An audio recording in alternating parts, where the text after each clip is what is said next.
Welcome back to my channel. So I'm sure you guys remember the great Jim Carrey movie from the 1990s, The Cable Guy. I've forgotten how many good characters it has. It has Matthew Broderick, Jim Carrey, Jack Black, and even Owen Wilson. So I'm watching this movie this morning, and I just couldn't help but notice how Jim Carrey kind of entraps Matthew Broderick's character by one, a lot of love bombing, starting with, free cable, and then punishment when Jim Carrey tries to set boundaries or exit the relationship.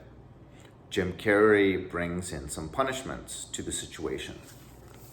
So the different love bombing characteristics that I noticed were, as I just said, the free cable, and then gifts of the big screen TV, the surround sound, and the karaoke machine.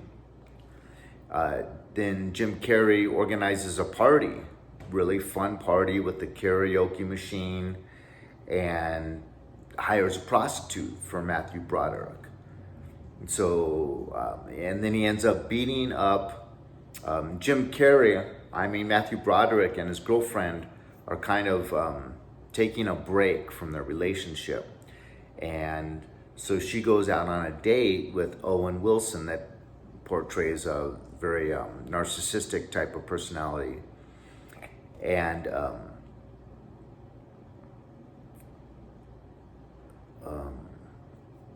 he beats up this individual in the bathroom. It's really funny.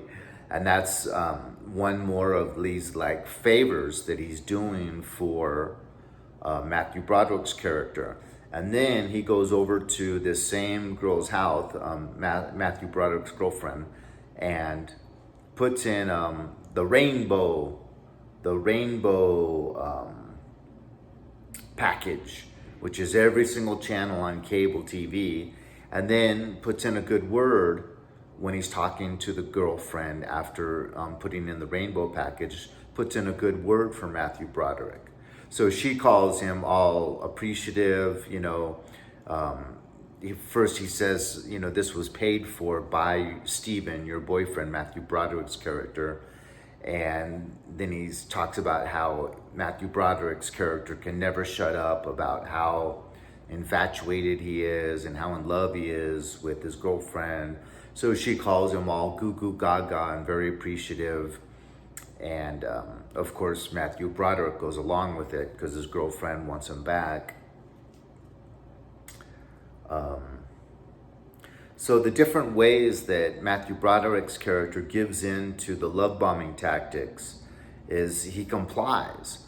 So he's trying to set boundaries, he's trying to exit the relationship, but the love bombing tactics work because Jim Carrey's character never respects any boundaries and fully ends up punishing him and love bombing him more, and it keeps Matthew Broderick's character in this relationship, which isolates him from his best friend, which is Jack Black's character. So the different ways he complies is he agrees to go to medieval times, which is a funny scene. Jim Carrey reenacts the fight from Star Trek between the Captain Kirk's character and the other guy, the Vulcan. And he keeps the big screen, even though he initially tries to set a boundary and says, I can't accept this, and tries to return it. Jim Carrey just tells a little lie. Well, my friend doesn't get off work till Saturday, when we can use his truck to take the stuff back. And then he ends up keeping it indefinitely because I guess it was so fun at the party, the karaoke. He goes along with the prostitute, which is a love bombing tactic. He didn't know it at the time, but he went along and slept with the prostitute. The girlfriend agrees to the rainbow package. So these are all the ways that provides leverage for Jim Carrey's character by going along with all these gifts. And, so often narcissists will buy very expensive and nice presents, or maybe give a financial loan or things like that, which, like the prostitute, the empath is unknowingly giving that narcissist leverage by accepting the nice gifts and or the financial loans. But then there's a lot of punishment too. Punishment for setting boundaries. Jim Carrey in the beginning cuts off the cable connection. During a very important date with his girlfriend, his TV goes out. And then Jim Carrey shows up at the door with the cut cable. And then reinstitutes the cable as soon as he agrees to go to medieval times with him. So when Matthew Broderick finds out that the girl he slept with last night was a prostitute hired by Jim Carrey's character, he gets very upset and he kicks him out. And tells him that the friendship is over. And eventually, after that, Matthew Broderick's character gets arrested from his job site for the stolen goods, which is the big screen TV, the karaoke machine, and the surround sound. So, boy, that gift really came back to bite him in the end, didn't it? Jim Carrey infiltrates the family and then exercises reactive abuse by when Matthew Broderick kind of acts appropriately and slugs him in the face, but then turns his family against him by acting like the victim. So there's some reactive abuse. He plants seeds of doubt in the girlfriend, calls her from a telephone pole, 30 feet up in the air, and plants some seeds of doubt about how how Matthew Broderick's character is kind of going off the deep end and we need to keep a close eye on him. And then he ends up taking his girlfriend out. So Matthew Broderick gets really upset and chases them down, which then leads to the fight in the end scene. And you can even say the fight is kind of a punishment. But Jim Carrey's character, even during the fight, he's still really, really enjoying that interaction, right? So it can be the positive, interaction where they go out together as new good friends to medieval times. Or it can be that negative reaction like this fight at the end.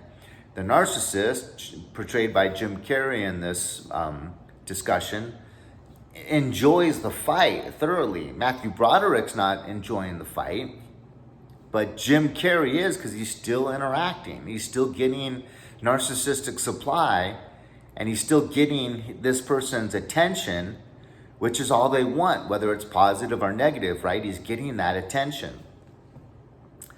It reminds me of the saying, don't wrestle with a pig, because you end up getting all dirty, covered in mud, but the pig doesn't mind being covered in mud. They enjoy that. And they even enjoy the wrestling in the mud.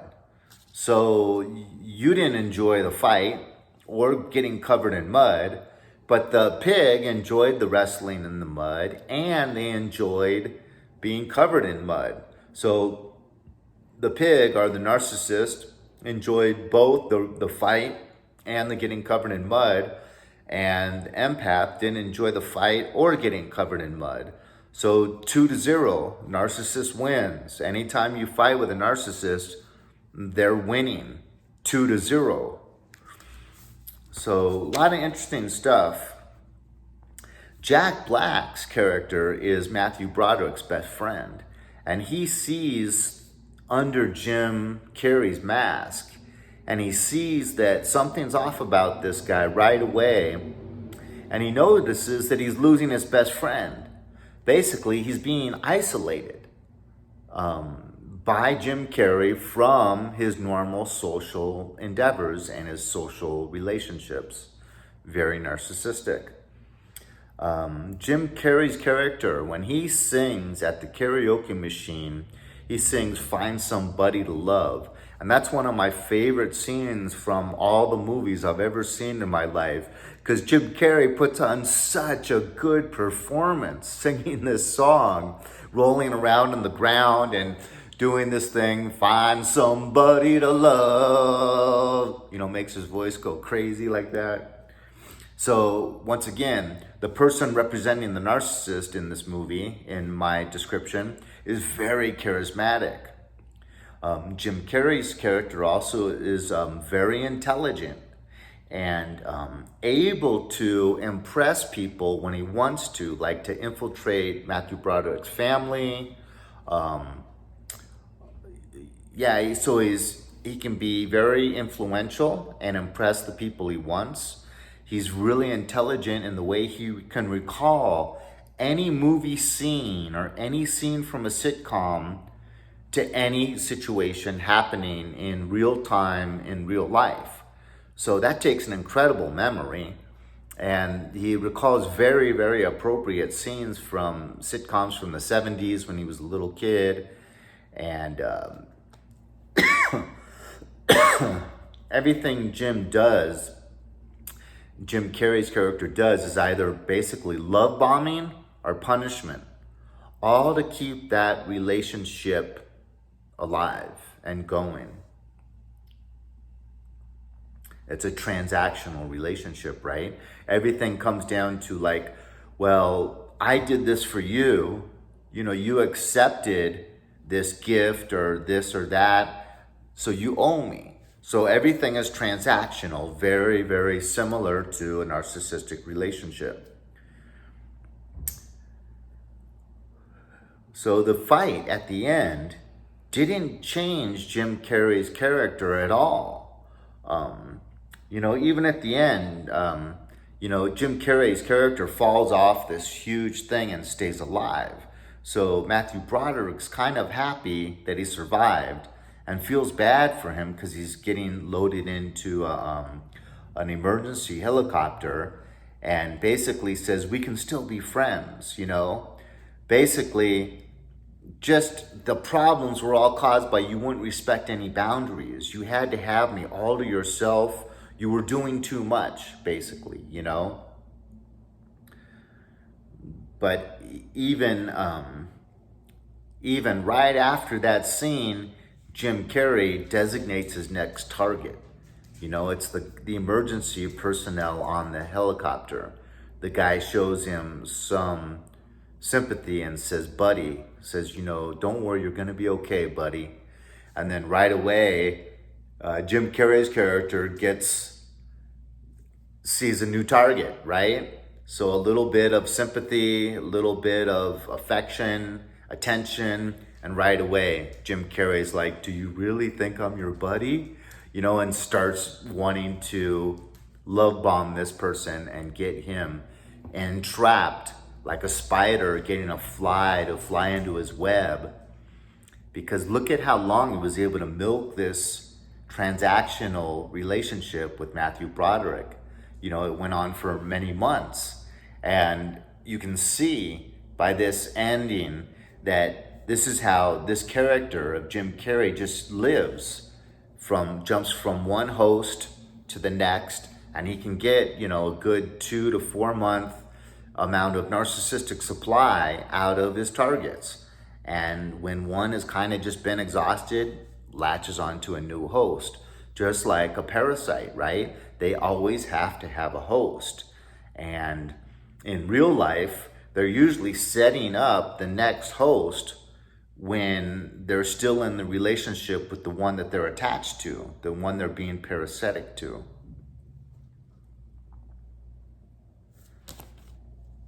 So I just thought that was interesting because, I've been studying this stuff for several years, and it was just so obvious that one, Jim Carrey knew that he was being entrapped by these love bombing tactics and the punishment. Matthew Broderick's character knew that, and Jim Carrey's character knew that he was employing these love bombing tactics and these punishment tactics to keep Matthew Broderick's character entrapped. And Matthew Broderick knew totally that this guy was very lonely and was employing these tactics to avoid his loneliness. Jim Carrey's character knew the same thing, that he was very lonely and was employing these big favors and love bombing and punishment to keep him from being lonely. So everyone knew on some level of what was taking place in this transactional relationship, but it was able to still keep going for months. So very, very similar to a real narcissistic empath relationship. I found it interesting. I hope you did. If you did, hit like, consider subscribing, share this video, and I will talk to you all later.